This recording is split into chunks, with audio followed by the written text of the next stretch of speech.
Hallelujah. യേശുവിന്റെ ഏറ്റവും പ്രിയപ്പെട്ട സുഹൃത്തുക്കളെ, ഹെവൻലി ടച്ച് ഈ ശുശ്രൂഷയിലൂടെ ദൈവത്തിന്റെ ആത്മാവ് ഇന്നേ ദിവസം നമ്മെ പഠിപ്പിക്കുന്നത് പരിശുദ്ധാത്മാവ് വരുമ്പോൾ സംഭവിക്കുന്ന മാറ്റങ്ങളെ കുറിച്ചാണ്. വിശുദ്ധ ജോൺ 23 മാർപ്പാവ ഇപ്രകാരം ആഹ്വാനം ചെയ്തു: സഭയുടെ എല്ലാ വാതിലുകളും ജനലുകളും പരിശുദ്ധാത്മാവിന്റെ നവമായ കാറ്റിനായി തുറക്കപ്പെടട്ടെ. പ്രിയപ്പെട്ടവരെ, കർത്താവിന്റെ ആത്മാവ് നിറഞ്ഞ വിശുദ്ധ ജോൺ 23 മാർപ്പാപ്പയ്ക്ക് അറിയാമായിരുന്നു ദൈവത്തിന്റെ ആത്മാവിന്റെ കാറ്റ് സഭയുടെ മേൽ വീശിയടിക്കുമ്പോഴാണ് സഭ നവീകരിക്കപ്പെടുന്നതും സഭ ശക്തി പ്രാപിക്കുന്നതും. സംഗീത പുസ്തകം 104 വാക്യം ഇപ്രകാരം വചനം പറയുന്നു: കർത്താവ് ജീവശ്വാസം വയ്ക്കുമ്പോൾ അവ സൃഷ്ടിക്കപ്പെടുന്നു, കർത്താവ് ഭൂമുഖം നവീകരിക്കുന്നു. പ്രിയപ്പെട്ടവരെ, കർത്താവ് ഭൂമുഖം നവീകരിക്കുന്നത് പരിശുദ്ധാത്മാവിനെ വർഷിച്ചിട്ടാണ്. പരിശുദ്ധ അമ്മ വിശുദ്ധ ഡൊമിനിക്കിനോട് ഇപ്രകാരം പറഞ്ഞു: എന്റെ മകനെ, നിന്റെ സുവിശേഷ പ്രസംഗങ്ങൾ വേണ്ട വിധം ഫലം കാണാത്തതിന്റെ കാരണം എന്താണെന്ന് ഞാൻ പറയാം. നീ ഇപ്പോൾ ചെയ്തുകൊണ്ടിരിക്കുന്നത് ഒരിക്കലും മഴ പെയ്യാത്ത സ്ഥലങ്ങളിൽ നീ കൃഷി ഇറക്കിക്കൊണ്ടിരിക്കുകയാണ്. വരണ്ട് കിടക്കുന്ന വെള്ളമില്ലാത്ത സ്ഥലങ്ങളിൽ കൃഷി ഇറക്കിയാൽ എന്ത് ഫലം ലഭിക്കും? പരിശുദ്ധം ഇപ്രകാരം പറഞ്ഞു: ദൈവപിതാവ്, സർവശക്തനായ ദൈവം ഈ ഭൂമിയെ നവീകരിക്കാൻ ആരംഭിച്ചത് എങ്ങനെയാണ്? സ്വർഗത്തിൽ നിന്ന് മഴ അയച്ചിട്ടാണ്. പ്രിയപ്പെട്ടവരെ, ഇതാണ് പെന്തക്കുസ്ത. പരിശുദ്ധാത്മാവിന്റെ മഴ ഇതാ ദൈവജനത്തിന് മേൽ പെയ്തിറങ്ങുകയാണ്. ഇത് ഇപ്പോഴും തുടർന്നുകൊണ്ടിരിക്കുന്നു. പ്രിയപ്പെട്ടവരെ, സഭ നവീകരിക്കപ്പെട്ടുകൊണ്ടിരിക്കുന്നു.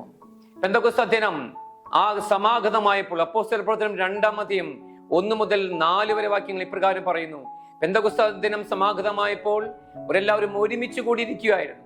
കൊടുങ്കാറ്റടിക്കുന്ന പോലെ ശബ്ദം പെട്ടെന്ന് ആകാശം നിന്നുണ്ടായി. അത് അവർ സമ്മേളിച്ചിരുന്ന ഭവനം മുഴുവൻ നിറഞ്ഞു. അഗ്നിജ്വാലകൾ പോലുള്ള നാവുകൾ തങ്ങൾ ഓരോരുത്തരുമേൽ വന്നു നിൽക്കുന്നതായി അവർ കണ്ടു. അവരെല്ലാവരും പരിശുദ്ധാത്മാവിൽ നിറഞ്ഞു. ഇതാ സഭ ജന്മം കൊള്ളുകയാണ്. പ്രകടമായ പരിശുദ്ധാത്മ അഭിഷേകം അവിടേക്ക് ഇറങ്ങി വരികയാണ്. പരിശുദ്ധ അമ്മയുടെ ലീഡർഷിപ്പിൽ പ്രാർത്ഥിച്ചുകൊണ്ടിരിക്കുന്ന സകല മക്കളുടെ മേലും പരിശുദ്ധാത്മാവിന്റെ അഗ്നി ഇറങ്ങി വരികയാണ്. അതിനുശേഷം എന്താണ് സംഭവിക്കുന്നത്? പ്രിയപ്പെട്ടവരെ, പ്രകടമായ മാറ്റങ്ങൾ പിന്നീട് സംഭവിക്കുന്നു. അപ്പോസ്തല പ്രവർത്തനം 2 വാക്യം ഇതാണ് ആദ്യത്തെ മാറ്റം. എന്താണ് സംഭവിച്ചത്? ആരവം ഉണ്ടായപ്പോൾ ജനം ഒരുമിച്ച് കൂടി. പരിശുദ്ധാത്മാവിന്റെ വലിയ ആരവം ഇതാ സഭ മുഴുവനും വെളിപ്പെടുമ്പോൾ ജനം ഓടിക്കൂടും. എന്തിനു വേണ്ടിയാണ് ഓടിക്കൂടുന്നത്? അവർ ദൈവത്തിന് വേണ്ടി ദാഹിക്കും. കഠിന ഹൃദയർ, മദ്യപാനികൾ, നിരീശ്വരവാദികൾ, സഭയെ എതിർക്കുന്നവർ, യേശു ഇല്ല എന്ന് പറയുന്നവർ, അവരെല്ലാവരും ഓടിക്കൂടി ദൈവത്തിന് വേണ്ടി ദാഹിക്കും. യേശുവിന്റെ രക്ഷയ്ക്ക് വേണ്ടി അവർ നിലവിളിക്കാൻ തുടങ്ങും.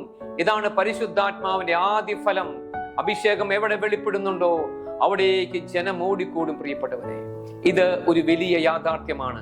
ഇതൊരു പ്രവചനത്തിന്റെ പൂർത്തീകരണമാണ്. യേശയ്യാ പ്രവാചകന്റെ പുസ്തകം 55 വാക്യം എന്താണ് വചനം പറയുന്നത്? ഇസ്രായേലിന്റെ കർത്താവ് നിന്നെ മഹത്വപ്പെടുത്തിയിരിക്കുന്നു, നിന്നെ അറിയാത്ത ജനങ്ങൾ നിന്റെ മുമ്പിൽ ഓടിക്കൂടും. പ്രിയപ്പെട്ടവരെ, പരിശുദ്ധാത്മാവ് ഒരു വ്യക്തിയിലേക്ക്, ഇതാ ഒരു സമൂഹത്തിലേക്ക്, ഇതാ ഒരു പ്രദേശത്തേക്ക് ഇറങ്ങി വരുമ്പോൾ അവിടേക്ക് ദൈവജനം ഓടിക്കൂടുകയാണ്. അവർ ഒറ്റ കാര്യമാണ് അന്വേഷിക്കുന്നത്. അനുഗ്രഹത്തെ പ്രതിയല്ല അവർ ഓടുന്നത്. അവർക്ക് വേണ്ടത് കർത്താവിനെ തന്നെയാണ്. ഇപ്രകാരം ഒരു അഭിഷേകമാണ് ഈ കാലഘട്ടത്തിൽ പ്രിയപ്പെട്ടവരെ നമ്മിലൂടെ, സഭയിലൂടെ കർത്താവ് ആഗ്രഹിക്കുന്നത്. സഭ പരിശുദ്ധാത്മന് അഗ്നിയാൽ നിറയുമ്പോൾ ദൈവജനം കർത്താവിലേക്ക് തിരിയുന്നു. ഇപ്രകാരം ഒരു അഭിഷേകത്തിന് വേണ്ടി ശക്തിയോടെ നമുക്ക് പ്രാർത്ഥിക്കാം. യേശയ്യാ പ്രവാചകന്റെ ആ പ്രവചനം ഇതാ പെന്തക്കോസ്ത് ദിനത്തിൽ ഇതാ പൂർത്തീകരിക്കപ്പെടുകയാണ്. ദൈവജനം ആരവത്തോടെ ഇതാ കർത്താവ് യേശുക്രിസ്തുവിന്റെ രക്ഷയിലേക്ക് കടന്നു വരുന്നുകൊണ്ടിരിക്കുകയാണ്.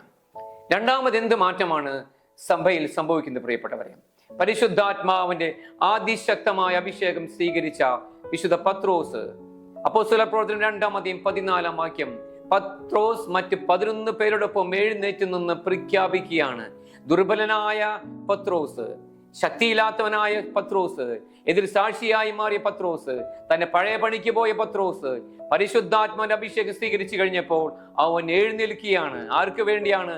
കർത്താവ് യേശു ക്രിസ്തുവിന് വേണ്ടി അവൻ എഴുന്നേൽക്കുന്നു പരിശുദ്ധാത്മാവിന്റെ ശക്തിയാൽ. ഇത് ഒരു പ്രവചനത്തിന്റെ പൂർത്തീകരണമാണ്.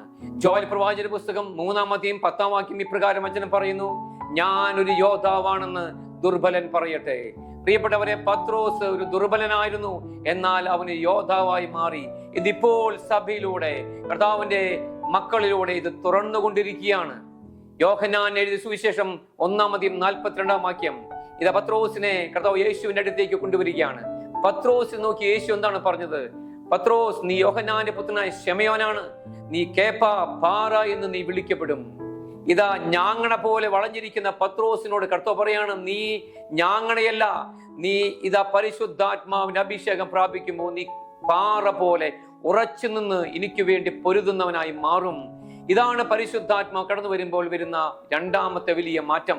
പ്രിയപ്പെട്ട സഹോദരി സഹോദരന്മാരെ, നമ്മുടെ വ്യക്തി ജീവിതങ്ങളിൽ കർത്താവിന്റെ സാന്നിധ്യം നമ്മൾ സ്വീകരിക്കുമ്പോൾ ദുർബലരായ നമ്മൾ ഓരോരുത്തരും ശക്തി പ്രാപിക്കുകയാണ്. കർത്താവിന്റെ വചനം അനുസരിക്കാൻ കഴിയാതെ വേദനയോടെ ബലഹീന പാത്രങ്ങളായി വീണുകൊണ്ടിരിക്കുന്ന അനേക മക്കൾ പരിശുദ്ധാത്മ ശക്തിയാൽ വിശുദ്ധിയിൽ എഴുന്നേൽക്കും. അവർ യേശുവിന്റെ നാമത്തെ ഏതൊരു പ്രതിസന്ധിയിലും അവർ ഏറ്റുപറയും. അവർ കർത്താവിന്റെ ആത്മാവിനാൽ നയിക്കപ്പെടുന്ന വീരയോദ്ധാക്കളായി രൂപാന്തരപ്പെടും. പ്രിയപ്പെട്ടവരെ, ഇതാണ് ഈ കാലഘട്ടത്തിൽ കർത്താവ് അയക്കുന്ന ശക്തമായ അഭിഷേകം, ദുർബലരെ ശക്തമാക്കുന്ന പരിശുദ്ധാത്മാവിന്റെ സാന്നിധ്യം. ഹല്ലേലൂയ. മൂന്നാമത് എന്താണ് സംഭവിക്കുന്നത്? പ്രിയപ്പെട്ടവരെ, മൂന്നാമത് സംഭവിക്കുന്നത് അനുതാപത്തിന്റെ കണ്ണുനീർ അവിടെ ഒഴുകും. അപ്പോസ്തല പ്രവർത്തനം 2:37 വാക്യം. അവർ ഹൃദയം നുറങ്ങി പത്രോസിനോട് മറ്റ് അപ്പോസ്തലന്മാരോട് ചോദിച്ചു, ഞങ്ങൾ എന്താണ് ചെയ്യേണ്ടത്? പ്രിയപ്പെട്ടവരെ, ഹൃദയം നുറുങ്ങിയാണ്.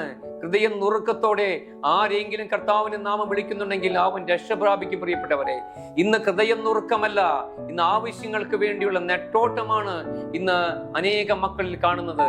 എന്നാൽ പരിശുദ്ധാത്മാവിന്റെ അഭിഷേകം വന്നു കഴിയുമ്പോൾ സംഭവിക്കുന്ന പ്രകടമായ മാറ്റം, ആ വ്യക്തി അനുതാപത്തിലേക്ക് കടന്നു വരുന്നു. ഈ കാലഘട്ടത്തിന്റെ ആവശ്യം അതാണ് പ്രിയപ്പെട്ടവരെ. ഭൗതികമായ നന്മകൾ ഒത്തിരി കർത്താവ് ചുരിയും. പരിശുദ്ധാത്മ നിറഞ്ഞു കഴിയുമ്പോൾ നമുക്ക് ആവശ്യമുള്ള സകലതും കർത്താവ് പ്രദാനം ചെയ്യും. പക്ഷേ യഥാർത്ഥ അനുതാപം ഒരു വ്യക്തിയിൽ കടന്നു വന്നിട്ടില്ലെങ്കിൽ ആ വ്യക്തിയിൽ ദൈവത്തിന് വേണ്ട വിധം പ്രവർത്തിക്കാൻ സാധ്യമല്ല. യേശുവിന്റെ അത്ഭുത പ്രവൃത്തികൾക്കായി പ്രിയപ്പെട്ട സഹോദര സഹോദരി, നീ യോഗ്യമാകുന്നത് നീ വേണ്ട വിധം അനുദപിക്കുമ്പോഴാണ്. പരിശുദ്ധാത്മ വരുമ്പോഴല്ലാതെ നമുക്ക് അനുതാപം ഉണ്ടായിരിക്കുകയില്ല. പരിശുദ്ധാത്മ വന്നു കഴിഞ്ഞാലോ അവിടെ അത്ഭുതങ്ങളുടെ ഘോഷമാണ്. കാരണം ആ വ്യക്തി അനുദപിക്കും. വർഷങ്ങൾക്ക് മുമ്പ് 1990കളിൽ ഡിവൈനിൽ പരിശുദ്ധാത്മാവിന്റെ വലിയ കൊടുങ്കാറ്റ് വീശുകയാണ്. അവിടെ എന്താണ് സംഭവിക്കുന്നത്? അവിടെ ജനം കടന്നു വരുന്നു, കഠിനപാപികൾ പൊട്ടിക്കരയുന്നു. അവിടെ കർത്താവ് അത്ഭുതങ്ങളെ ഘോഷം നടത്തുകയാണ്. പരിശുദ്ധാത്മ വരുമ്പോൾ അനുതാപം ഉണ്ടാകും. ഞാനൊരു വിശുദ്ധനെ കുറിച്ച് നിങ്ങളെ പരിചയപ്പെടുത്തുകയാണ്. വിശുദ്ധ പീറ്റർ അൽക്കന്തര. സ്പെയിനിൽ 1500കളിൽ ജനിച്ച ഒരു വിശുദ്ധനാണ്. പരിശുദ്ധാത്മാവിന്റെ അത്ഭുതകരമായ പ്രവൃത്തികൾ വെളിപ്പെട്ട കർത്താവിന്റെ പ്രിയപ്പെട്ട പാത്രം. ഈ വിശുദ്ധന്റെ പ്രത്യേകത എന്താണെന്ന് അറിയോ? ഈ വിശുദ്ധൻ ശക്തിയോട് പരിത്യാഗമെടുത്ത് നശിക്കുന്ന ആത്മാക്കൾക്ക് വേണ്ടി പ്രാർത്ഥിക്കുകയാണ്. കഠിന ഹൃദയങ്ങളുടെ മാനസാന്തരത്തിന് വേണ്ടി പ്രാർത്ഥിക്കുകയാണ്. 1 മണിക്കൂർ മാത്രമേ രാത്രി ഉറങ്ങുകയുള്ളൂ, അതും പാറപ്പുറത്താണ്. കഠിന പരിത്യാഗം ചെയ്തിട്ടാണ് ശുശ്രൂഷയ്ക്ക് വേണ്ടി പോകുന്നത്. അത്ഭുതപരമായ മാനസാന്തരങ്ങളും അനുതാപവും കണ്ണുനീരുകളും അവിടെ ഒഴുകിയാണ്. പ്രിയപ്പെട്ടവരെ, വലിയ അത്ഭുതങ്ങൾ ശുശ്രൂഷകൾ സംഭവിക്കുന്നു. ഈ വിശുദ്ധിൽ നിറഞ്ഞു നിൽക്കുന്ന കൃപാവരങ്ങൾ കേട്ട് പോർച്ചുഗലിന്റെ രാജാവായ ജോൺ 3 രാജാവ് ഈ വിശുദ്ധനെ കാണുവാൻ താല്പര്യം പ്രകടിപ്പിക്കുകയാണ്.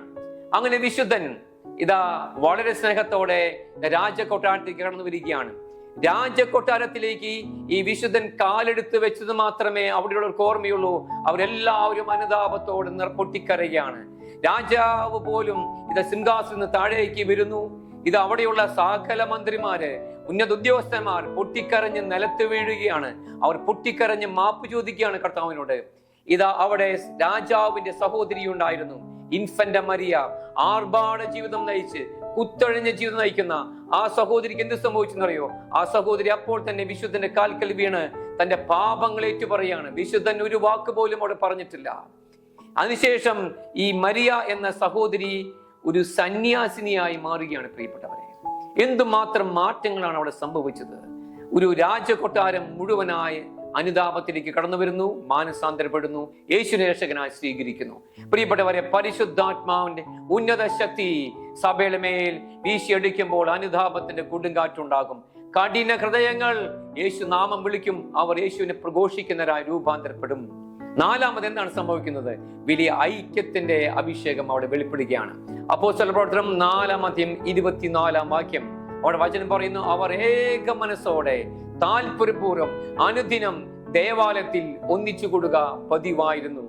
അവരെ ആരും വിളിച്ചിട്ടില്ല, അവര് താല്പര്യപൂർവ്വമാണ് കടന്നു വരുന്നത്, ആരും നിർബന്ധിക്കുന്നില്ല. കാരണം പരിശുദ്ധാത്മാവ് അവരെ ഒന്നിച്ചു ചേർക്കുകയാണ്, അവരെ അഭിഷേകത്തോടെ മുന്നോട്ട് നയിക്കുകയാണ് ഏക മനസ്സോടെ.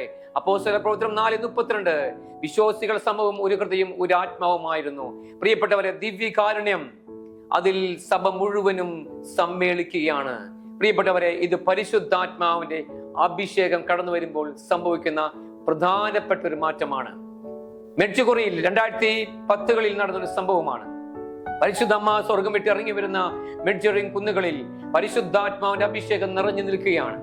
ഈ സമയം അവിടെ പരിശുദ്ധമ്മ പ്രത്യക്ഷപ്പെടുന്ന മിരിയാന ഒരു ദിവസം പ്രാർത്ഥിക്കാനായി ഇതാ ഈ മലകളിലേക്ക്, ഈ കുന്നുമുകളിലേക്ക് കയറിപ്പോവുകയാണ്. ഈ സമയം അനേകം തീർത്ഥാടകർ മലയിലേക്ക് കയറുന്നുണ്ട്. അതിൽ ഇറ്റാലിയൻ കുടുംബം, അവരുടെ ഒരു രോഗിയായിട്ടുള്ള കുഞ്ഞ്, ഈ കുഞ്ഞിന് നല്ല വെയിറ്റ് ഉണ്ട്, എന്നാൽ നടക്കാൻ സാധിക്കില്ല, ബുദ്ധിയില്ല, ഒന്നും ചെയ്യാൻ സാധിക്കില്ല. ആ കുഞ്ഞിനെ അവർ ഷോൾഡറിൽ എടുത്തിരിക്കുകയാണ്. ആ കുഞ്ഞിന്റെ അപ്പച്ചനാണ് ആ കുഞ്ഞിനെ വഹിക്കുന്നത്. അവർ വളരെ സന്തോഷത്തോടെയാണ് മല കയറുന്നത്. കുറച്ചു കഴിഞ്ഞപ്പോൾ ഒരു അമേരിക്കൻ സംഘം ഇത് കാണുകയാണ്. അവർ പറഞ്ഞു, കുഞ്ഞിനെ ഞങ്ങൾക്ക് തരിക, അല്പസമയം ഈ കുഞ്ഞിനെ ഞങ്ങൾ വഹിക്കാം. പ്രിയപ്പെട്ടവർ, അല്പസമയം കഴിഞ്ഞപ്പോൾ പോളണ്ടിലെ തീർത്ഥാടകർ ഇത് കണ്ട് അവർ പറഞ്ഞു, ആ കുഞ്ഞിനെ ഞങ്ങൾക്ക് തരിക, ഞങ്ങൾ ഈ കുഞ്ഞിനെ വഹിക്കാം. അല്പസമയം കഴിഞ്ഞപ്പോൾ ജർമ്മനിയിലെ തീർത്ഥാടകർ അവർ കാണുകയാണ്. അവർ പറഞ്ഞു, ഈ കുഞ്ഞിനെ ഞങ്ങൾ വഹിക്കാം.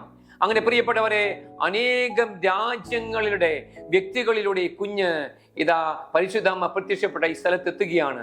പരിശുദ്ധാത്മാവിന്റെ അഭിഷേകം ഉള്ളിടത്ത് ഐക്യമുണ്ടാകും, സ്നേഹമുള്ളിടത്ത് ഭാരമുണ്ടായിരിക്കില്ല. പ്രിയപ്പെട്ടവരെ, ദൈവത്തിന്റെ ആത്മാവ് ഒരു ഭവനത്തിലേക്ക് കടന്നു വരുമ്പോൾ അവിടെ ഐക്യം വെളിപ്പെടും. ഒരു ഇടവകയിലേക്ക് കടന്നു വരുമ്പോൾ അവിടെ ഐക്യം വെളിപ്പെടും. ഒരു പ്രയർ ഗ്രൂപ്പിലേക്ക്, ഒരു മിനിസ്ട്രിയിലേക്ക്, ഒരു ധ്യാന സെന്ററിലേക്ക്, ഒരു രാജ്യത്തിലേക്ക് എല്ലാം കടന്നു വരുമ്പോൾ അവിടെ വലിയ മാറ്റങ്ങൾ, സമാധാനം, ഐക്യം, ഏക മനസ്സിന്റെ അഭിഷേകം അവിടെ വെളിപ്പെടുക തന്നെ ചെയ്യും. പ്രിയപ്പെട്ടവരെ, അതുകൊണ്ട് ഈ പെന്തക്കോസ്ത് തിരുനാളിൽ നമുക്ക് ശക്തിയോടെ, വലിയ ദാഹത്തോടെ ഈ 4 അഭിഷേകത്തിന് വേണ്ടി പ്രാർത്ഥിക്കാം. കർത്താവ് സമർത്ഥമായി നമ്മെയും നമ്മുടെ കുടുംബത്തെയും അനുഗ്രഹിക്കട്ടെ. ആമേൻ.